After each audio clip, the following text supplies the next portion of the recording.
네, 더 나은 미래를 위해서 오늘의 정책을 고민합니다. 김기식의 정책 이야기 식센스 김기식 더 미래연구소 소장 나와 계십니다. 안녕하십니까? 예, 안녕하세요. 네. 예, 가상화폐 거래소. 네네. 신고 기한이 보름 앞으로 다가왔습니다. 네, 예. 9월 24일까지 신고를 마쳐야 됩니다. 이 신고를 못 마치는 곳은 폐쇄되는 즉각 거죠? 폐쇄하게 돼 있고요. 예. 그 이후에 영업하게 되면 불법이니까 9월 24일 날 이제 바로 즉각 그 영업을 종료해야 됩니다. 근데 이제 지금은 이제 그 신고를 하려면 예. 이게 허가제는 아닌데 신고 요건이 있습니다. 그게 이제 가장 중요하게는 이제 은행에 실명 거래 계좌 협조를 받아야 되는 게 있고요. 두 번째로 개인정보 보호 관리 체계 인증을 받아야 되는 건데 지금 이 개인정보 보호 관리 체계 인증 받은 데가 21군데고요. 예.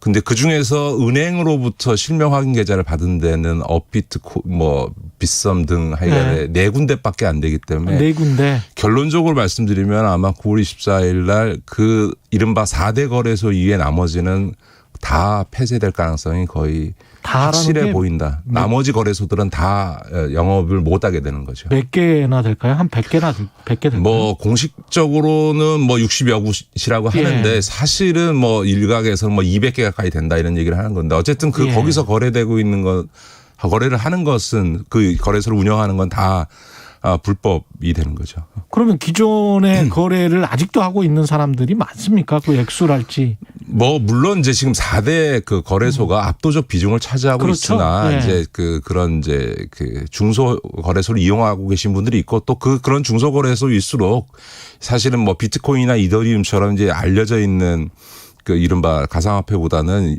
이름도 알 수 없는 하여간에 이상한 잡코인들을 많이 거래하고 있고 또 거기서 이제 소위 가격 조작 의혹도 계속 나오고 있는 건데요. 그래서 이제 금융위에서 이 방침을 통보했습니다. 뭐냐면 최소 일주일 전인 9월 17일까지는 우리는 폐쇄될 거다. 왜냐하면 자기가 신고 서류를 안 냈으니까 폐쇄될 거다라고 하는 것을 이 거래 고객들에게 다 고지하도록 이렇게 조치를 취했고요. 예.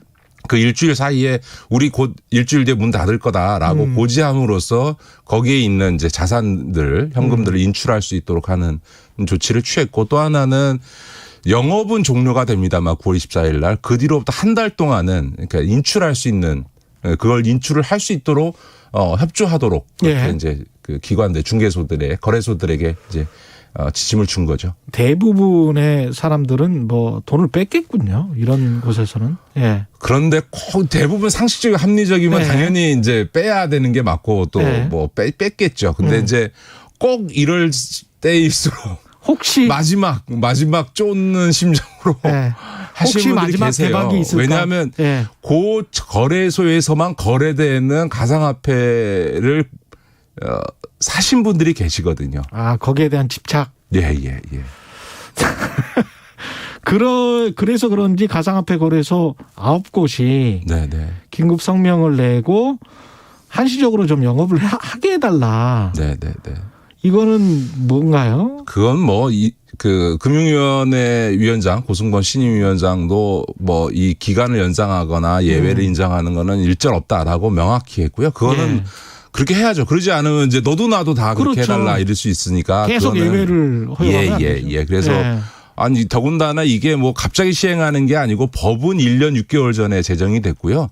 원래 올해 3월 달에 시행해야 되는 것을 6개월 유예까지 해줬는데 지금 와서 또 일시 연장해달라고 하는 거는 온당치 않은 거고 또 연장해 준다고 해서 그럼 신고 요건을 갖출 수 있느냐. 갖출 수가 없을 겁니다. 왜냐하면 은행들이 실명 확인 계좌를 열어주지 않을 거기 때문에 그러니까 어차피 문 닫을 걸 임시주로 더 열어줄 이유는 없고요. 다만 폐쇄한다는 것의 의미는 뭐냐면 원화 그 결제를 못하게 되는 겁니다. 그러니까 다시 말해서 폐쇄하더라도 코인을 가지고 비용을 지불하는 코인끼리 교환하는 거는 이제 허용이 되는데요. 뭐냐면 은행이라고 하는 거는 원화 결제에 따른 실명 확인을 하는 거지 코인 거래에 대해서는 거절하지 않는데 문제는 그럼에도 불구하고 대부분 다 그냥 문을 닫을 거라고 보는 거는 원화 결제와는 달리 이 코인 거래에 따른 수수료가 워낙 낮기 때문에 이 코인 거래만 가지고는 거래소를 유지할 아무런 경제적 유인 동기가 없습니다. 그러니까 다시 말해 운영할수록 적자가 나는 구조이기 때문에 결국은 아마 대부분 다 문 닫게 되지 않을까 이렇게 보는 거죠. 근데 이 상황에서 이제 비트코인 같은 아마도 이제 거래소로 공식 인가 받을 것 같은 그런 코인들은 또 급등을 했습니다, 가격이. 지금 비트코인이 단기적으로 다시 급등한 거는 뭐 국내적인 이런 이슈보다는 국제적인 그 비트코인 가격에 연동해서 움직여지는 측면이 있고요. 최근에 와서 뭐 엘살바도르에서 법정 통화로 인정했다는데 그 나라에 비트코인 가진 분이 얼마나 있는지 잘 모르겠고요. 그렇죠. 근데 이제 이게 그거는 영유함보다는 미국의 이제 테이퍼링이라든가 이런 이제 그 자산 축소로 갈 줄 알았는데 지금 연준이나 이런 쪽이 아직 고용에 있어서의 지표가 좋아지고 있긴 하지만 아직 더디다고 봐서 테이퍼링을 늦추는 것으로 그래서 연내 테이퍼링에 들어가는 건 물론이고 내년 초에도 테이퍼링에 들어갈지가 불확실해지니까 그러면 이제 테이퍼링이나 금리 인상 기조로 가게 되면 당연히 이제 자산 시장에서 버블이 좀 꺼지기 시작하고 당연히 가상화폐에는 직격탄이 될 거라고 예상을 했는데 그 시간이 늦어진다고 생각하니까 가기는 가지만 늦어진다고 생각하니까 일종의 막판 쪼는 심리가 방송 용어인지는 모르겠습니다. 막판에 왜냐하면 비트코인이 올해 반토막이 났으니까 그랬었죠. 이게 저가다. 그런데 지금 테이퍼링이 들어가는 시기가 늦어질 것 같다. 이게 마지막 기회다. 그래서 막판에 이 저가일 때 막판 쪼는 심정으로 비트코인에 대한 투자가 이루어지고 있는 것 같고요. 그거에 따라서 단기적으로 급등하는 양상이 나타나지만 또 어제는 또 뭐 한 10% 또 폭락했다 이런 얘기들이 나오죠. 가상화폐 투자에 관해서는 뭐 꾸준히 그 부정적인 의견을 내셨는데 지금 시점도 마찬가지. 지금은 더더군다나 도박판입니다. 그러니까 도박을 하시겠다. 더더욱 도박판이다. 네, 그래서 이 도박해서 나 한 판 땡길 수 있다. 라스베가스 카지노판에 가서 슬로모션 땡겨서 돈 벌 자신이 있다라고 생각하시는 심정으로 하신다면 뭐 그건 뭐 제가 뭐라고 말씀을 안 드리겠습니다만 지금은 딱 그거다. 그게 뭐 길게도 아니고 매일매일 진짜 이 출렁출렁거리는 이 시장이고요. 그나마 몇 번을 말씀드린다. 그나마 투자를 하신다면 그래도 비트코인이나 이더리움 정도만 하시고 이른바 한국에서만 그 거래되는 이른바 김치코인들은 절대 하지 마시고. 왠지 한국에서만 거래되는 이제 코인들은 이미 지금 이제 4개 빼놓고 다 문 닫아 버리면 그 거래소에서 거래할 수가 없기 때문에 그게 가격이 형성되기가 어려운 거죠.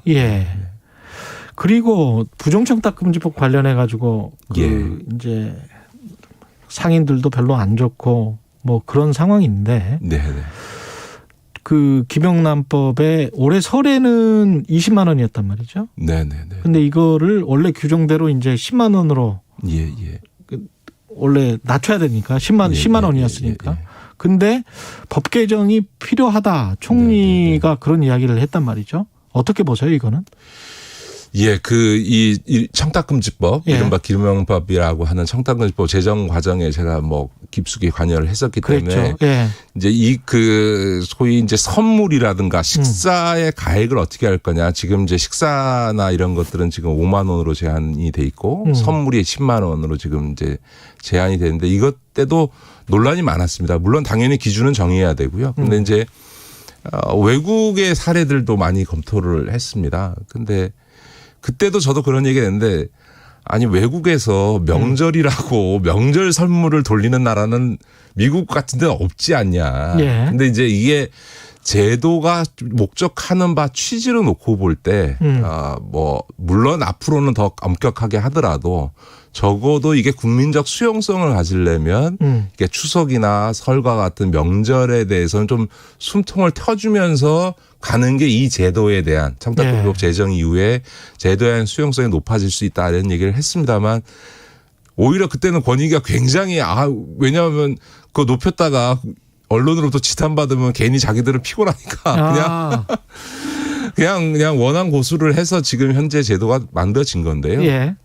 이제 이런 문제죠. 이제 그 일부 농산물이나 수산물 중에는 이렇게 선물용으로 할 경우에 10만 원에 맞추는 게 굉장히 어려운 그 제품 물건들이 있고 그렇죠. 그런 네. 이제 농수산물을 재배하고 네. 또 이게 이제 어선으로 잡는 분들 네. 입장에서는 다 그 정도 고가는 사실 명절에만 사실 거의 다 팔리는 주 판매가 명절에 이루어지는데 네. 그거를 막아놓으면 우리는 어떻게 살란 말이냐라고 하는 얘기가 성립이 되기 때문에 저는 생각을 해보니까 오징어 한 마리도 많이 비싸졌네요. 네 그래서 저는 이 명절 우리나라의 독특한 문화인 이 추석과 설 명절에 한해서는 그 가액을 좀 올려주는 예외적 조치를 부칙 조항에다가 담는 이런 예. 방식이 충분히 고려될 수 있겠다라고 예. 생각을 합니다. 그렇죠. 오징어 한 박스면 10만 원 넘을 것 같아요.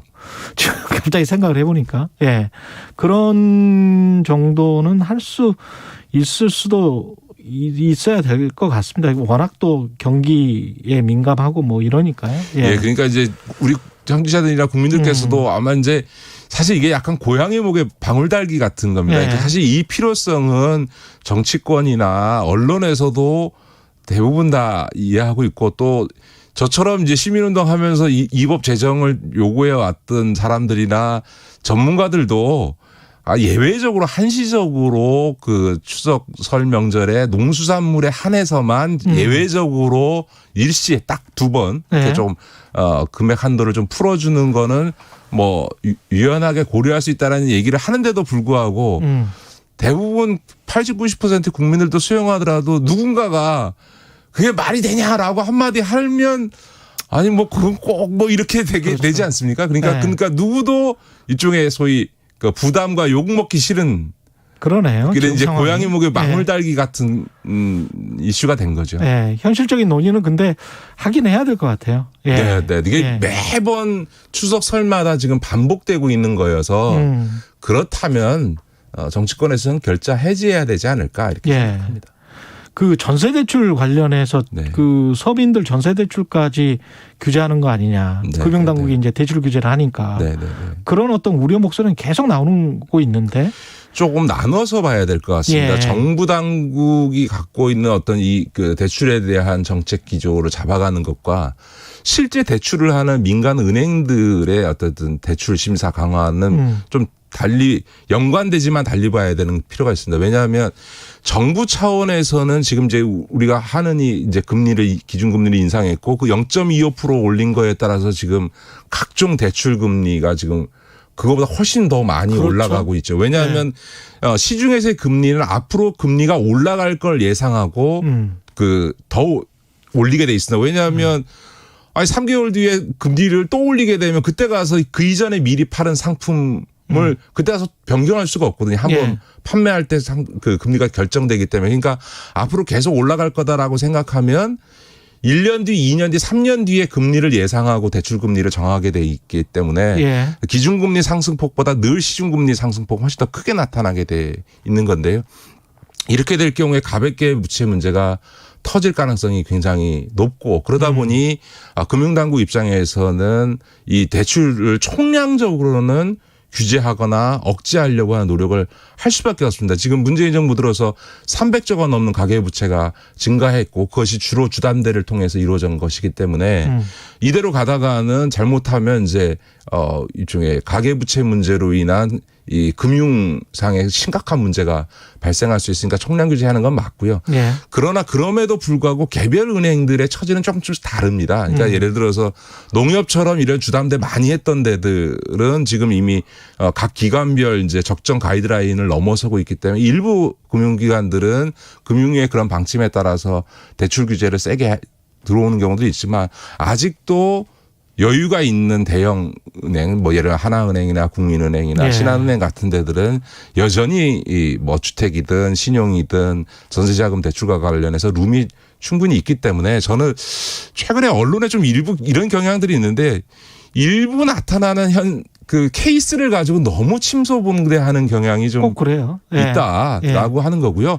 실제로 그분들이 은행들의 대출 규제 강화 때문에 대출을 못 받은 건지 아니면 본인의 신용등급 때문에 대출 심사 과정에서 이분이 개인적으로 너무 다른 대출 규모가 너무 커서 예. 발생하는 것도 실제로는 이 최근의 구조와 상관없이 DSR이라 그래서 소위 자기 소득 대비 총 대출 규모, 그러니까 그렇습니다. 모든 금융기관에서 대출받은 총량을 놓고 새로 이 금융기관에서 대출받은 적이 없지만 다른 데서 그 대출 규모가 너무 크면 신규 대출을 못하도록 하는 제도는 이미 시행 중이고 그게 확대돼 왔습니다. 예. 그러니까 은행뿐만 아니라 제2금융권까지 이런 제도의 여파로 대출을 못 받는 경우가 있기 때문에 언론에서도 이런 문제를 보도할 때는 조금 더 신중하고 종합적인 점검이 필요하다 이 말씀을 드립니다. 말씀 감사하고요. 지금까지 김기식 더 미래연구소 소장이었습니다. 고맙습니다. 네, 고맙습니다. KBS 1라디오 최경영의 최강시사 듣고 계신 지금 시각은 8시 45분입니다.